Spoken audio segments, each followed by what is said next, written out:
Shalom Bapak Ibu Saudara yang terkasih dalam Tuhan Yesus Kristus. Bagaimana kabarnya? Ya, pasti luar biasa. Saya berharap Bapak Ibu Saudara dalam keadaan yang sehat dan baik.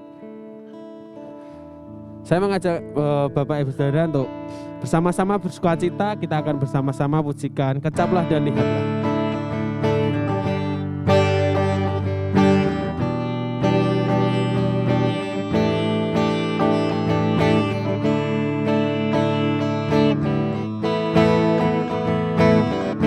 Kecaplah dan lihatlah betapa baiknya Tuhan itu.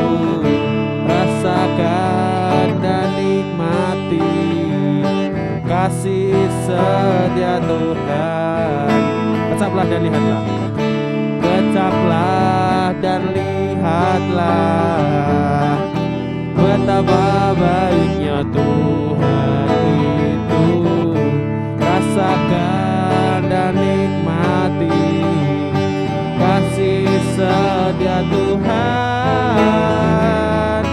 Syukur bagimu Tuhan, segala hormat bagimu Tuhan, Allah yang mengasihiku, Allah yang memeliharaku.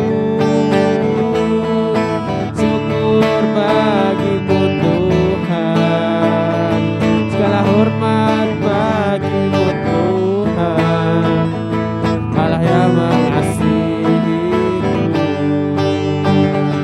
Allah yang memeliharaku selamanya. Bersama-sama kita pujikan kembali. Kecaplah dan lihatlah betapa baiknya Tuhan itu. Rasakan dan nikmati kasih setia Tuhan. Rasakan dan lihatlah betapa baiknya Tuhan itu. Rasakan dan nikmati kasih setia Tuhan. Syukur bagimu Tuhan, segala hormat bagimu Tuhan, Allah yang mengasihiku, Allah yang memeliharaku. Syukur bagimu Tuhan, syukur bagimu Tuhan, Allah yang Tuhan, Allah yang mengasihiku, Allah yang memeliharaku selamanya.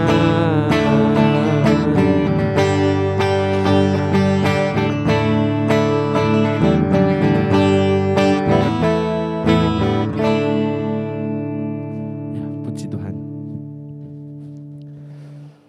Mari kita bersama-sama berdoa. Tuhan Allah Bapa yang bertata kerajaan surga, ya Tuhan, terima kasih Tuhan atas berkat yang Kau berikan pada kehidupan kami, sehingga kami dapat beraktivitas sampai pada sore hari ini, Yesus. Berkati jam doa, persekutuan doa Rabu ini dari awal hingga akhir. Biarlah persekutuan doa Rabu ini terus memuliakan nama-Mu, terus memperluas kerajaan-Mu, Yesus. Terima kasih Tuhan, kami serahkan persekutuan doa Rabu ini ke dalam tangan-Mu. Mohon ampun atas dosa dan kesalahan kami, hanya dalam nama Tuhan Yesus, haleluya, amin. Ya, saya tetap mengajak Bapak Ibu Saudara untuk terus memuji nama Tuhan, memuliakan nama Tuhan. Kita akan bersama-sama memujikan nama Tuhan dengan sebuah pujian, hanya dekat kasih-Mu Bapa.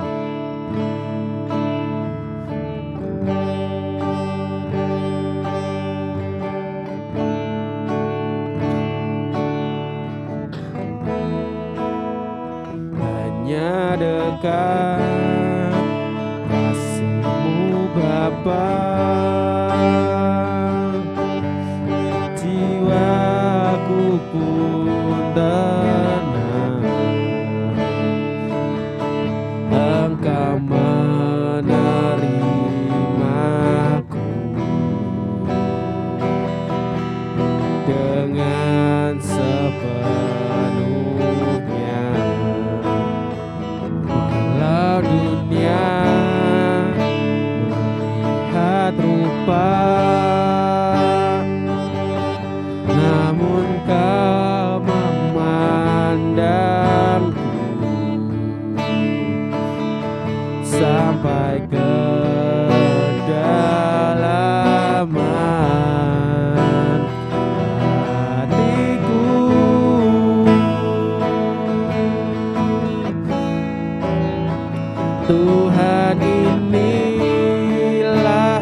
Amin. Tiba saatnya kita akan mendengarkan firman Tuhan yang akan disampaikan oleh pendeta muda Samuel Dumartono. Tapi sebelumnya kita akan bersama-sama pujikan Mengenalmu.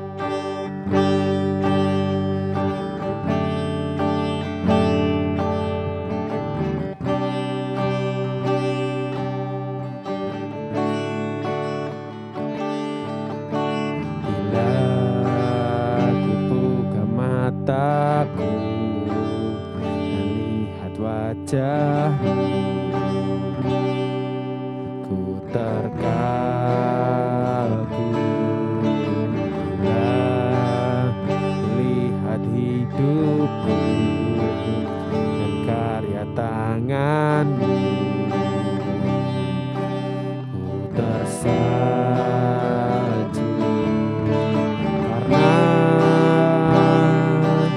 semua yang baik dalam hidupku,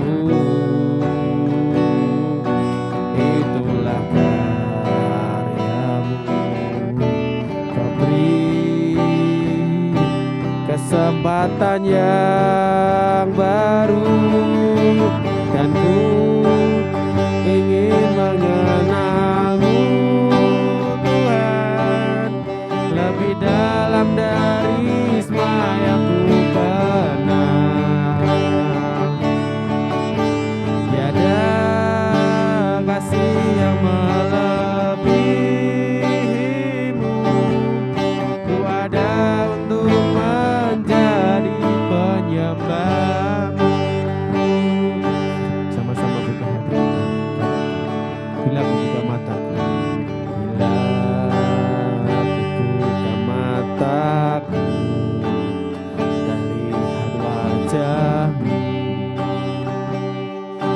ku terkagum bila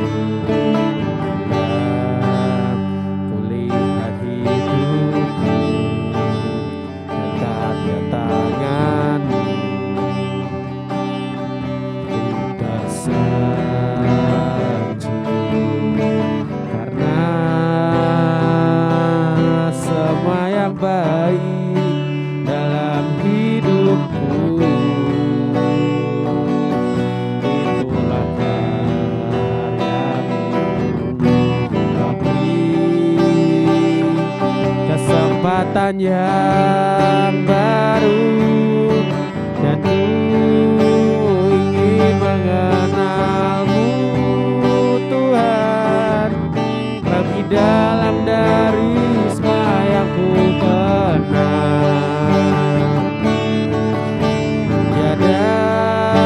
Kasih yang melebihimu, ku ada untuk menjadi penyembahmu, dan ku ingin mengenalmu Tuhan lebih dalam dari semua yang ku kenal.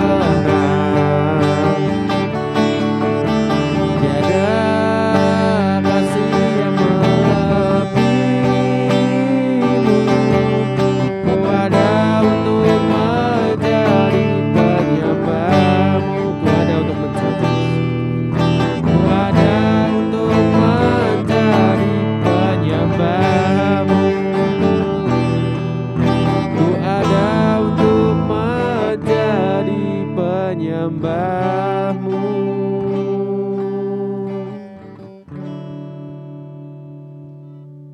Selamat malam Bapak Ibu dan Saudara yang terkasih di dalam Tuhan. Sebelum kita belajar firman Tuhan bersama-sama, mari kita akan tunduk kepala, kita akan berdoa kepada Tuhan. Bapa di dalam surga, kami bersyukur untuk waktu, kesempatan yang Tuhan anugerahkan kepada kami sore hari ini. Kami bersyukur untuk apa yang sudah Tuhan kerjakan dalam kehidupan kami, dan biarlah malam hari ini kami boleh diberkati oleh kebenaran firman-Mu, dan firman-Mu boleh menguatkan kehidupan kami, sehingga kami boleh terus menjalani hari-hari kami dengan semangat dan sukacita. Terima kasih Tuhan, sekali lagi kami mohon berkat-Mu, di dalam nama Tuhan kami Yesus Kristus kami berdoa dan bersyukur. Amin. Baik Bapak Ibu dan Saudara yang terkasih di dalam Tuhan, pada malam hari ini saya mengajak Bapak Ibu dan Saudara untuk belajar firman Tuhan dari kitab 1 Samuel pasal yang ke-24. Kita akan belajar bersama-sama ayat yang pertama sampai dengan ayat yang ke-8 bagian A. 1 Samuel pasal 24 ayat 1 sampai ayat 8a. Saya akan membacakan bagian firman Tuhan ini bagi Bapak Ibu dan Saudara sekalian. Silakan Bapak Ibu Saudara bisa mencermati Alkitab masing-masing. Demikian firman Tuhan. Daud pergi dari sana lalu tinggal di kubu-kubu gunung di En-Gedi. Ketika Saul pulang sesudah memburu orang Filistin itu, diberitahukanlah kepadanya demikian. Ketahuilah Daud ada di padang gurun En-Gedi. Kemudian Saul mengambil 3.000 orang yang terpilih dari seluruh orang Israel, lalu pergi mencari Daud dan orang-orangnya di gunung batu kambing hutan. Ia sampai ke kandang-kandang domba di tepi jalan. Di sana ada gua dan Saul masuk ke dalamnya untuk membuang hajat. Tetapi Daud dan orang-orangnya duduk di bagian belakang gua itu. Lalu berkatalah orang-orangnya kepada Daud, telah tiba harinya yang dikatakan Tuhan kepadamu, sesungguhnya aku menyerahkan musuhmu ke dalam tanganmu, maka perbuatlah kepadanya apa yang kau pandang baik. Maka Daud bangun lalu memotong punca jubah Saul dengan diam-diam. Kemudian berdebar-debarlah hati Daud karena telah memotong punca Saul. Lalu berkatalah ia kepada orang-orangnya, dijauhkan Tuhanlah kiranya daripadaku untuk melakukan hal yang demikian kepada tuanku, kepada orang yang diurapi Tuhan, yakni menjamah dia, sebab dialah orang yang diurapi Tuhan. Dan Daud mencegah orangnya dengan perkataan itu. Ia tidak mengizinkan mereka bangkit menyerang Saul.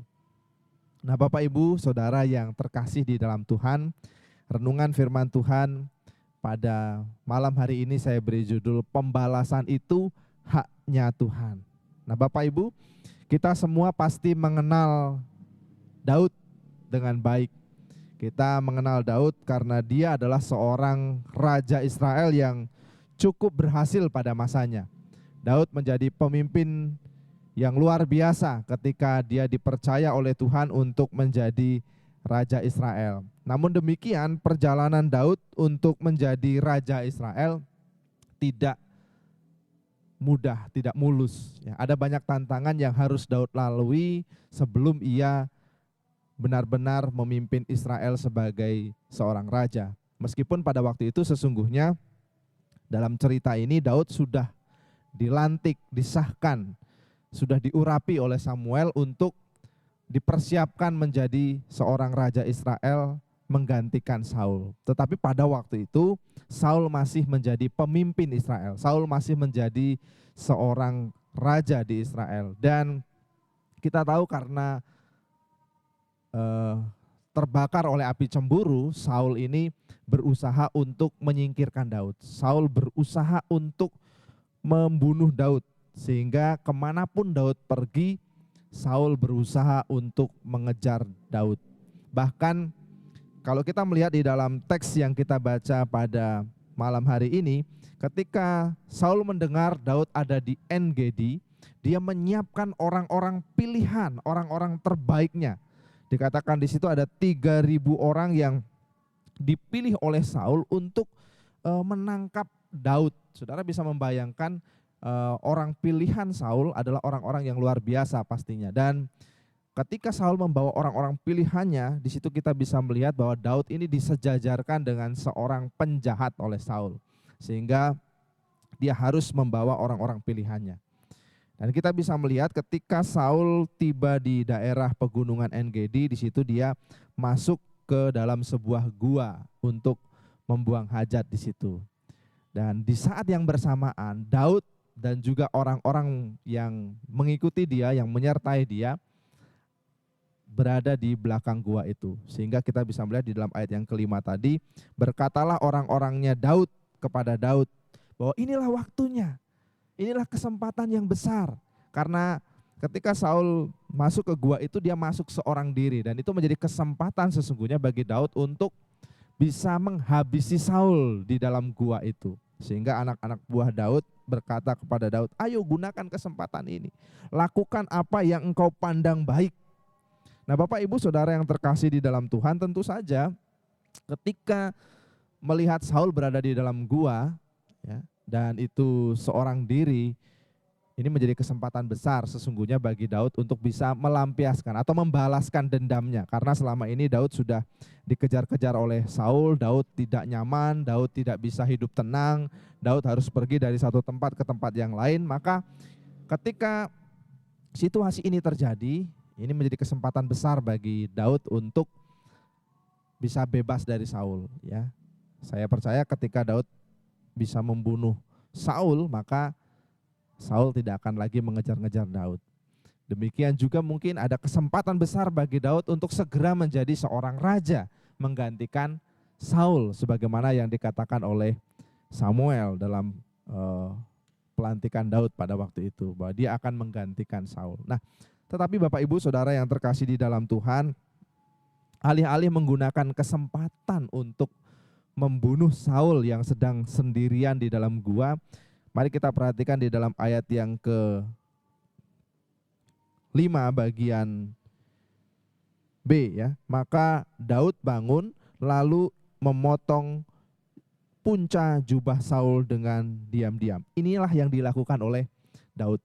Dia tidak mau membunuh Saul, meskipun Daud pada waktu itu telah diperlakukan tidak adil oleh Saul. Di ayat yang ke-6 selanjutnya dikatakan, kemudian berdebar-debarlah hati Daud karena ia telah memotong punca jubah Saul. Lalu berkatalah Daud kepada orang-orangnya, dijauhkanlah Tuhanlah kiranya daripadaku untuk melakukan hal yang demikian kepada tuanku, kepada orang yang diurapi Tuhan. Saudara perhatikan di sini, Daud punya kesempatan untuk membunuh Saul, tetapi Daud tidak melakukan itu. Daud hanya memotong punca jubahnya Saul. Tujuannya adalah supaya dia bisa membuktikan bahwa dia punya kesempatan, tetapi dia tidak mau menggunakan itu karena dia menghormati. Ya, di situ dikatakan, aku menghormati Saul sebagai orang yang diurapi oleh Tuhan. Ya, dikatakan oleh Daud, kiranya dijauhkan Tuhanlah, maksud untuk membunuh Saul.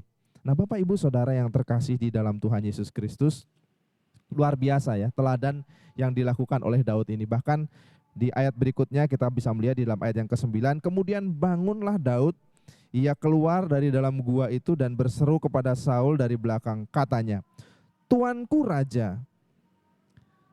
Saul menoleh ke belakang, lalu Daud berlutut dengan mukanya ke tanah dan sujud menyembah. Luar biasa, orang yang diancam mau dibunuh punya kesempatan untuk membunuh juga, membalas apa perbuatan jahat Saul, tetapi ketika berhadapan dengan Saul, Daud masih berlutut dan sujud menyembah kepada Saul karena Saul adalah raja.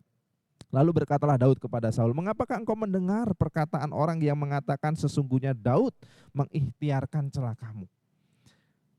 Ayat yang ke-13, Tuhan kiranya menjadi hakim di antara aku dan engkau. Tuhan kiranya membalaskan aku kepadamu, tetapi tanganku tidak akan memukul engkau. Seperti peribahasa orang tua-tua mengatakan, dari orang fasik timbul kefasikan, tetapi tanganku tidak akan memukul engkau. Inilah jawaban yang luar biasa yang Daud katakan kepada Saul dalam kesempatannya untuk bisa membunuh Saul. Ya, Daud membuktikan bahwa dia tidak membalas kejahatan dengan kejahatan, tetapi dia berusaha untuk membalas kejahatan dengan kebaikan. Ya. Saul terkejut sebenarnya melihat hal itu, dan kita bisa melihat juga Daud menggunakan sebuah peribahasa, ya, di situ dikatakan dari orang fasik timbul kefasikan. Artinya Daud ini sudah dianggap sebagai orang fasik, maka wajar sebenarnya kalau Daud membunuh Saul. Tetapi yang dilakukan oleh Daud adalah dia tidak mau melakukan hal itu. Apa yang membuat Daud kemudian memutuskan untuk tidak membalaskan dendam kepada Saul? Ya. Nah, Bapak Ibu Saudara yang terkasih di dalam Tuhan, dari bagian firman Tuhan ini kita belajar bahwa Daud bisa membalas kejahatan dengan kebaikan karena dia tidak mendasarkan hidupnya kepada sikap atau tindakan orang lain kepadanya. Inilah yang membuat Daud kemudian bisa mengendalikan dirinya untuk tidak membalas kejahatan dengan kejahatan. Daud mendasarkan hidupnya pada kehendak Tuhan, pada rencana Tuhan. Daud percaya bahwa Tuhan punya rencana yang baik atas hidupnya. Daud tidak membiarkan hidupnya dikendalikan oleh sikap Saul. Inilah yang menolong Daud untuk tetap melakukan kebaikan sekalipun Saul berbuat kejahatan. Nah, Bapak Ibu, di dalam kehidupan kita tidak jarang kita mengalami situasi seperti yang dialami oleh Daud. Kadang-kadang mungkin ada orang yang berlaku kurang baik, ada orang-orang yang berlaku tidak baik kepada kita, ada orang-orang yang mungkin berlaku jahat kepada kita, ada orang-orang yang mungkin ingin mencoba untuk mengganggu kenyamanan hidup kita dengan mengatakan hal-hal yang buruk tentang kita. Tapi mari kita belajar dari Daud untuk tidak membalas kejahatan dengan kejahatan, tetapi membalas kejahatan dengan kebaikan. Kita perlu belajar dari Daud untuk tidak menjadikan sikap orang lain itu untuk mengendalikan kehidupan kita. Jangan biarkan sikap atau perilaku orang lain mengendalikan sikap hidup kita, sehingga kita bisa hidup dengan tenang dan kita tidak reaktif ketika meresponi atau ketika terjadi sesuatu atas hidup kita yang dilakukan oleh orang lain. Nah, inilah yang kita bisa pelajari dari kehidupan Daud dan menolong kita pada hari ini untuk belajar tidak membalas kejahatan dengan kejahatan, tetapi belajar untuk membalas kejahatan dengan kebaikan. Sesungguhnya kita bisa belajar juga dari Tuhan Yesus Kristus sebagai pribadi yang luar biasa, yang membalas kejahatan, perilaku buruk orang lain, ejekan orang lain, hinaan orang lain dengan pengampunan, bahkan dengan kasih. Firman Tuhan dengan tegas mengatakan kepada kita bahwa dengan membalas kejahatan dengan kebaikan, maka kita sedang memupuk bara di atas kepala orang itu. Artinya bahwa dengan kebaikan yang kita tunjukkan, sekalipun kita diperlakukan tidak baik oleh orang lain, maka kita sedang menolong orang itu untuk bertobat sesungguhnya, untuk dipulihkan, untuk mengalami pertobatan di dalam Tuhan, sehingga dia akan berhenti dari tindakannya yang jahat, dari perbuatannya yang jahat itu. Nah, Bapak Ibu Saudara yang terkasih di dalam Tuhan, biarlah kita hidup dengan hal-hal yang baik sebagaimana yang Daud teladankan kepada kita. Hiduplah sesuai dengan kehendak Tuhan, hiduplah meskipun kita diperlakukan jahat, tetaplah melakukan kebaikan.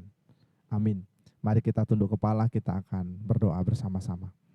Bapa kami di dalam surga, mengucap syukur untuk firman-Mu yang mengingatkan kami, biarlah kami boleh belajar dari teladan hidup Daud yang tetap berusaha untuk membalas kebaikan, membalas kejahatan dengan kebaikan. Terima kasih Tuhan, meteraikan firman-Mu dalam kehidupan kami. Di dalam nama Tuhan kami Yesus Kristus, kami berdoa dan mengucap syukur. Amin. Selamat berdoa bersama keluarga. Tuhan Yesus memberkati.